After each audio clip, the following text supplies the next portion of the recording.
Hello everyone, welcome back to my channel. So today is our first lecture of OBG, and in that lecture we will discuss about placenta and its function.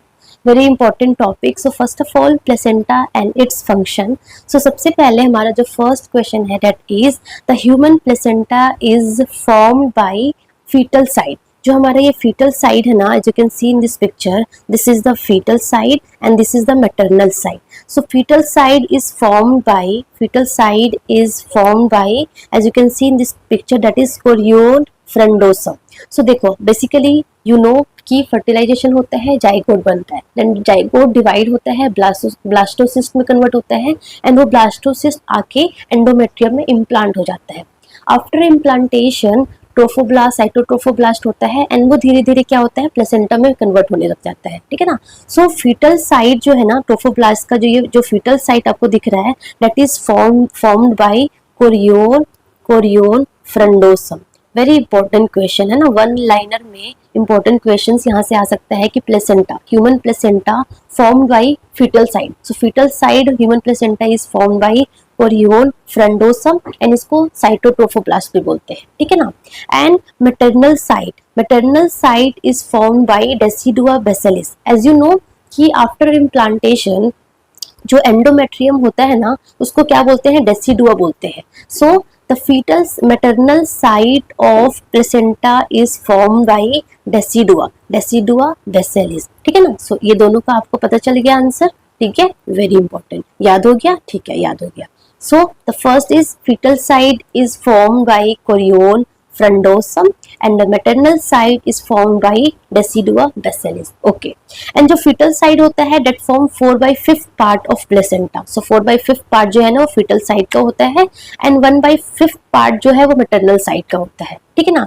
Very very important, this is very very important line कि जो fetal side होता है ना वो shiny and grey in colour होता है. Everything I have put the image so that on the day of exam अगर आपसे कुछ भी इमेज से रिलेटेड एमसीक्यू पूछे यू कैन आंसर डेफिनेटली.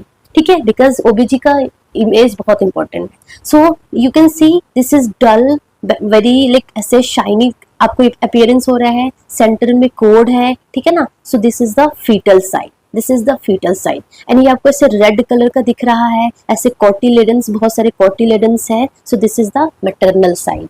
ठीक है ना. So shiny grey in colour is the fetal side and dull red in colour is the maternal side. Very easy to appreciate. ठीक है. सेकेंड है membrane and cord is attached at the centre of fetal side. As you can see in this picture, जो ये cord है ये कहाँ पे, centre पे अटैच है. इसमें क्या होता है, 2 आर्टरीज और 1 वेन्स होता है अम्बिलिकल कॉर्ड में. ठीक है ना. एंड इन मैटरनल साइड पे क्या होता है, आपको ऐसे कॉटिलेडन्स दिख रहा होगा, है ना, कॉटिलेडन्स दिख रहा होगा. सो हैज पॉलीगोनल एरियाज जिसको हम कॉटिलेडन्स बोलते हैं, 15 to 20 कॉटिलेडन्स होता है and this is something the functional unit of placenta. ठीक है ना. So this cotyledons is the functional unit of placenta. Very important. So ये सारा पॉइंट्स आपको क्लियर हो गया, this fetal side and the maternal side. ठीक है ना.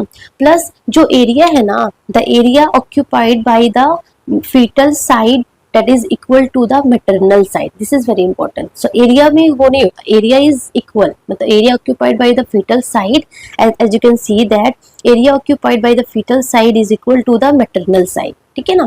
Okay.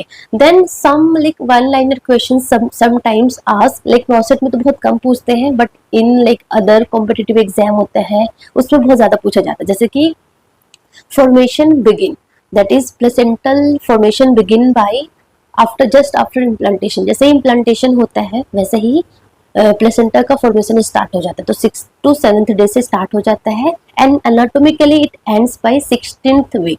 सो 16 वीक पर ये कंप्लीट प्लेसेंटा फॉर्म हो जाता है, कंप्लीट उसका फंक्शन भी स्टार्ट हो जाता है बाय 16 वीक पे. ठीक है ना.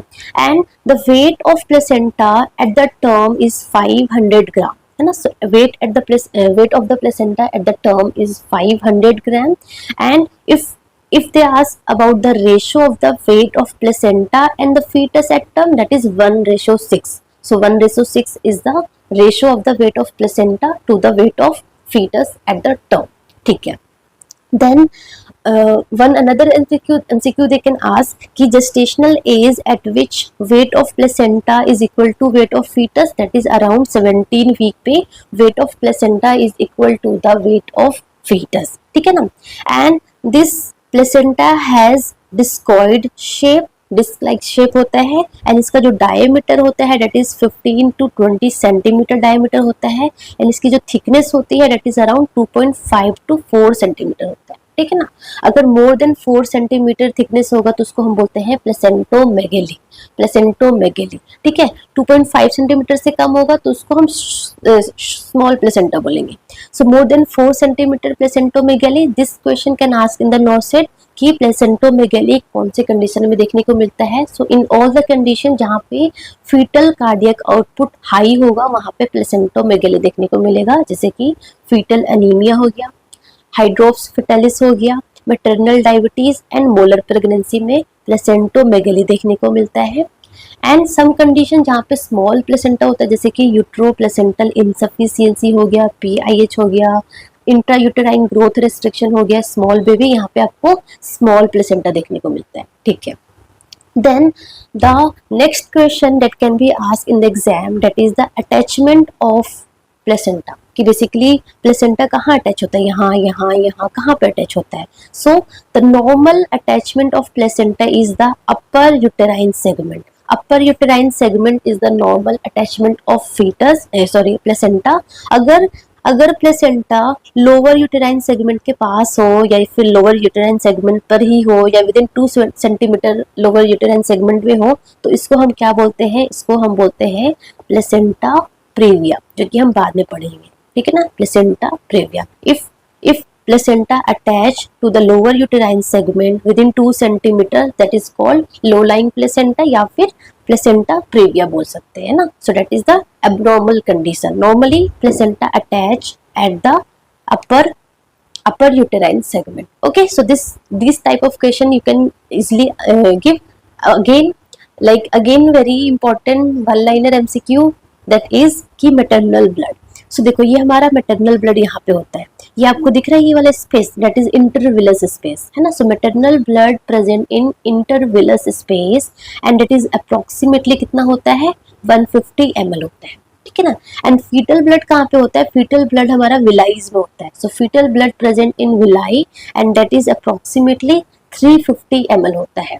सो volume of blood in the placenta at the term is 500 ml. कैसे याद करना है, दैट इज कि weight of placenta at term भी 500 ग्राम होता है एंड उसमें जो वॉल्यूम ऑफ ब्लड भी कितना होता है, दैट इज 500 ml होता है, ठीक है ना.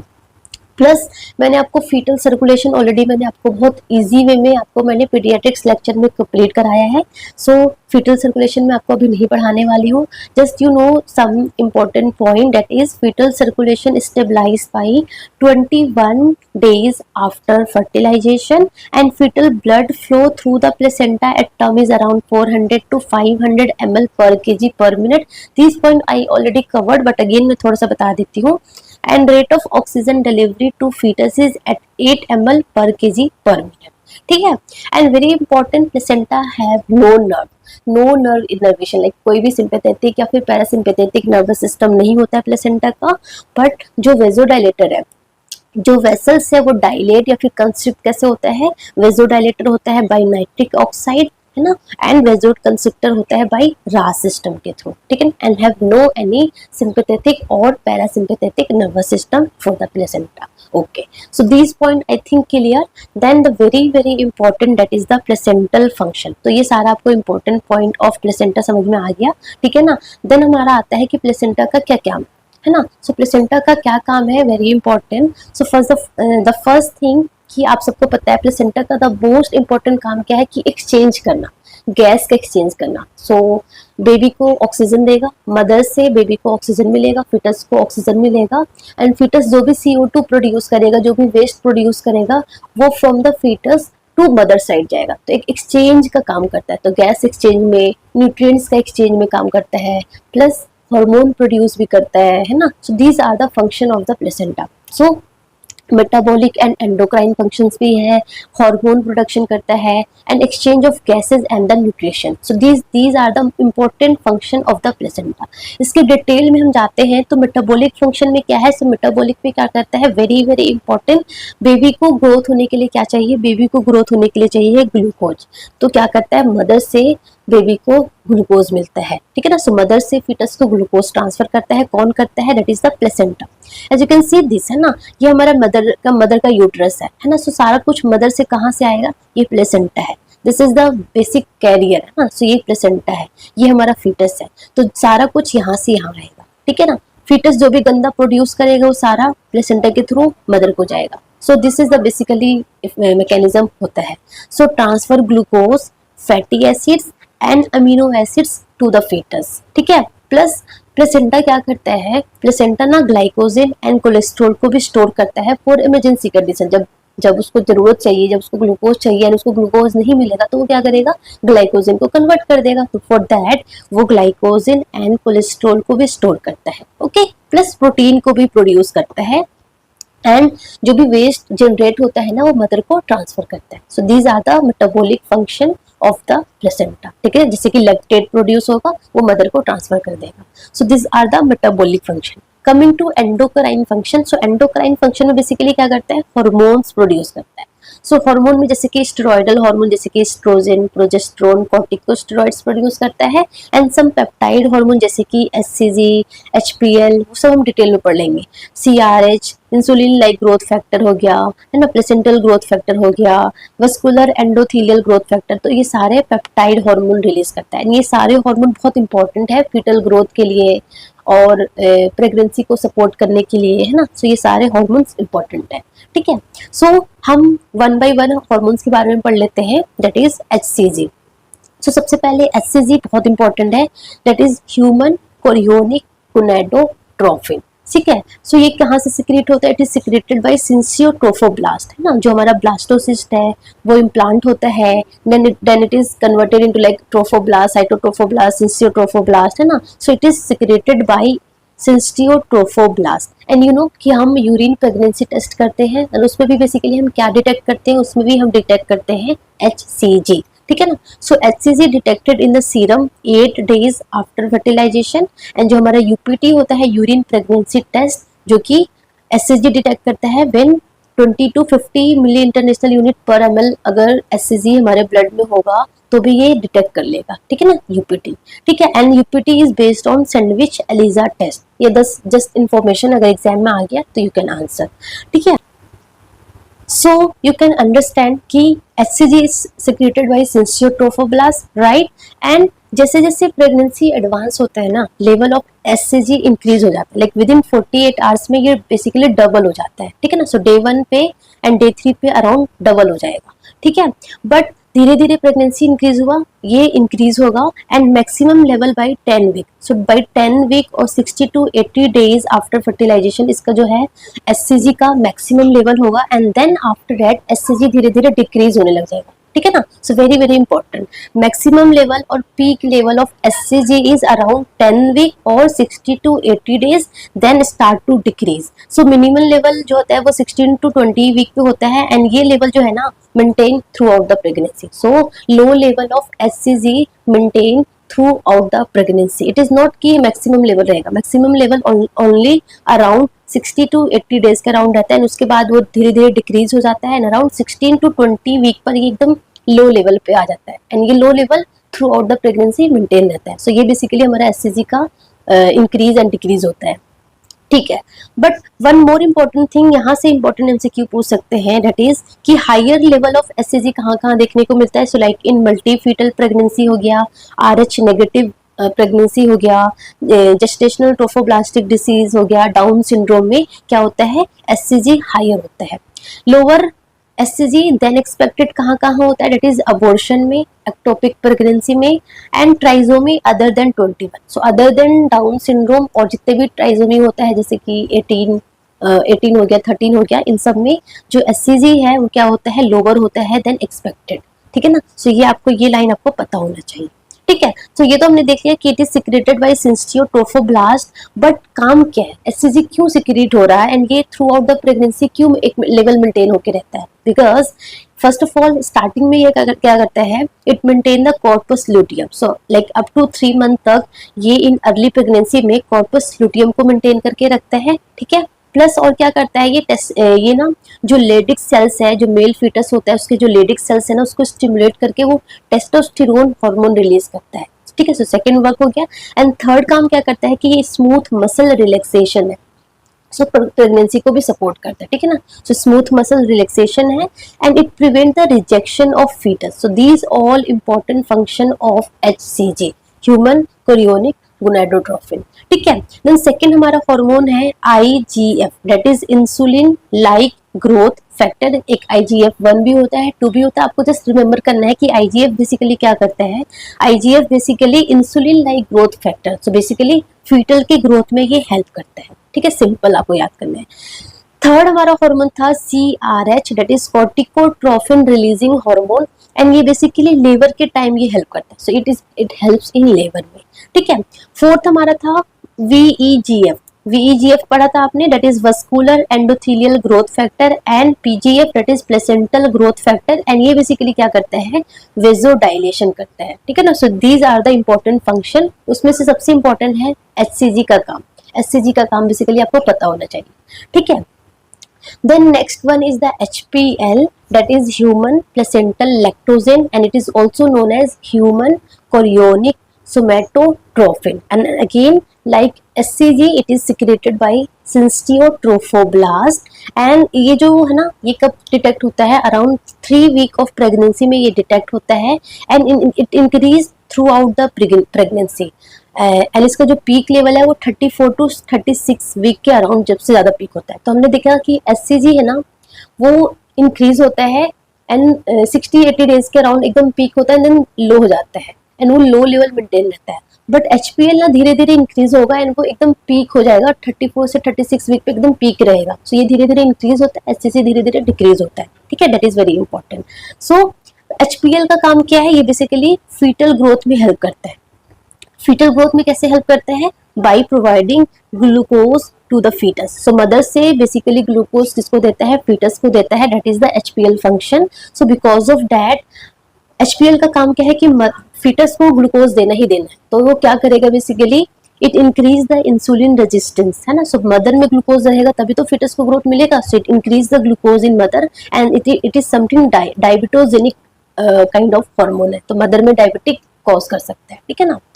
एंड सेकेंड और क्या करता है, लाइपोलिसिस करता है, so that fatty acid increase करे, मतलब सिंपल बोले तो फीटल ग्रोथ में हेल्प कर रहा है, फीटस को बेसिकली ग्लूकोज प्रोवाइड कर रहा है, that the main function of this HPL। Plus और क्या करता है, it help in preparing the breast for lactation, तो इसमें भी ये हेल्प करता है। But the most important fetal growth में by providing glucose to the fetus, ये आपको इंपॉर्टेंट याद करना है, ठीक है। Then coming to the estrogen and progesterone. So estrogen कहाँ से secrete होता है, initially it is secreted by corpus luteum and बाद में ये later it is secreted by the placenta. Same estrogen and progesterone both initially ये corpus luteum इसको secrete करेगा and after that it is secreted by the placenta, ठीक है ना। And oestrogen का काम क्या है, it help in the breast for lactation, it prepare the breast for lactation, but very important function is it help in labor, so ये contraction में help करता है। so इसलिए एस्ट्रोजन बेसिकली जब प्रेगनेंसी टर्म होती है तो इसका लेवल इंक्रीज हो जाता है ना, so it help in labor, contraction near term, this is very important, and also it suppress the FSH follicular stimulating hormone throughout the pregnancy, ठीक है ना। so FSH को suppress करता है एस्ट्रोजन और LH that is luteinising hormone को suppress करता है प्रोजेस्टेरोन। ऐसे याद करोगे तो याद रहेगा, ठीक है। प्लस प्रोजेस्टेरोन क्या करता है, ये स्मूथ मसल रिलैक्सेंट है, तो सारे मसल्स को रिलैक्स कर देगा, तो GIT मोटिलिटी डिक्रीज हो जाएगी, तो जिसकी वजह से कॉन्स्टिपेशन होगा, यूरिनरी ब्लैडर रिलैक्स हो जाएगा, तो उसकी जो कैपेसिटी है वो इंक्रीज हो जाएगी, ठीक है ना।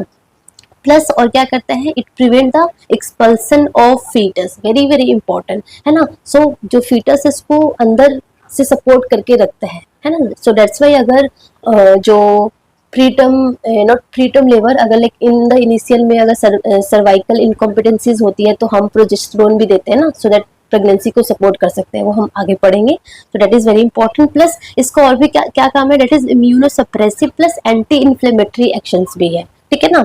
So for onset of labour के लिए क्या होना चाहिए, एस्ट्रोजन ज्यादा होना चाहिए एंड प्रोजेस्टेरोन कम होना चाहिए। सो ड्यूरिंग लेबर के टाइम प्रोजेस्टेरोन कम होता है और एस्ट्रोजन क्या होता है, ज्यादा होता है, ठीक है। So that is the function of oestrogen and progesterone. One liner में याद करना है, प्रोजेस्टेरोन का बेसिकली काम क्या है, smooth muscle relaxation, so expulsion of fetus को प्रिवेंट करता है। Estrogen basically help in labour, help in contraction.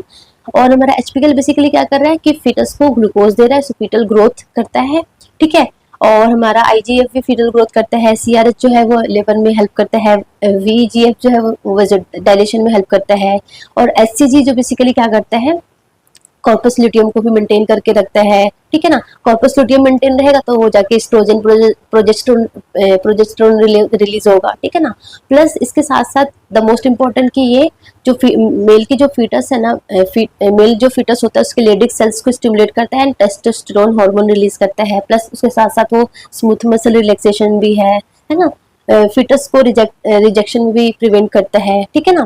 Plus अगर एचसीजी बहुत ज्यादा हाई होता है तो क्या होता है, hyperemesis gravidarum, it is known as hyperemesis gravidarum, मतलब कि बहुत ज्यादा वॉमिटिंग, नोजिएटेड वॉमिटिंग फील होता है ना। And in that condition like HCG higher than expected in multifetal pregnancy, Rh negative, GTD, Down syndrome में mother को क्या होता है, हाइपर एमिसिस ग्रेविडेरम भी होता है। सो ये सारे इंपॉर्टेंट पॉइंट्स आपको याद करना है।